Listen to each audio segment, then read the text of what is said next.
Recipe গরম গরম সিঙ্গারা। সিঙ্গারা বানানোর জন্য রুল ময়দা, কালো জিরে আর একটু লবণ ভালো করে মিশিয়ে নেওয়ার পর আমি এখানে ডালনা দিয়ে ময়াম দিয়েছিলাম। ডালনাটাকে গলিয়ে নিয়ে ময়ামটা দিয়েছিলাম, দেখতেই পাচ্ছ ময়ামটা ভালো করে দিয়ে নেবে। তারপর গরম জল দিয়ে আস্তে আস্তে ময়দাটাকে মেখে নিয়েছি। ময়দাটাকে আমি আধ ঘন্টার জন্য রেস্টে রেখেছিলাম মেখে নিয়ে। তা করতেই শুকনো খোলায় জিরে ভেজে গুঁড়ো করে নিয়েছি, আদা লঙ্কা বেটে নিয়েছি। কড়াইয়ে তেল দিয়ে বাদাম ভেজে নেবে।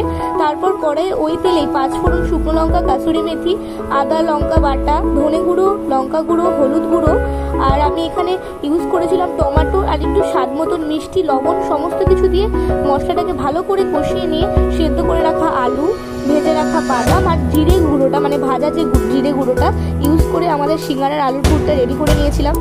ময়দার লিচিটাকে লম্বা করে বেলে মাঝখান থেকে কেটে সিঙ্গারার আকারে গড়ে নিয়ে ডুবো তেলে ভেজে নেবে। আমার সিঙ্গারার আকারে গড়ে নেওয়ার যে ক্লিপটা সেই ক্লিপটা ডিলিট হয়ে গেছে, আর তোমরা লো ফ্লেমে সিঙ্গারাটাকে ভেজে নেবে। তো চলো আবারও দেখা হবে অন্য কোনো রেসিপিতে।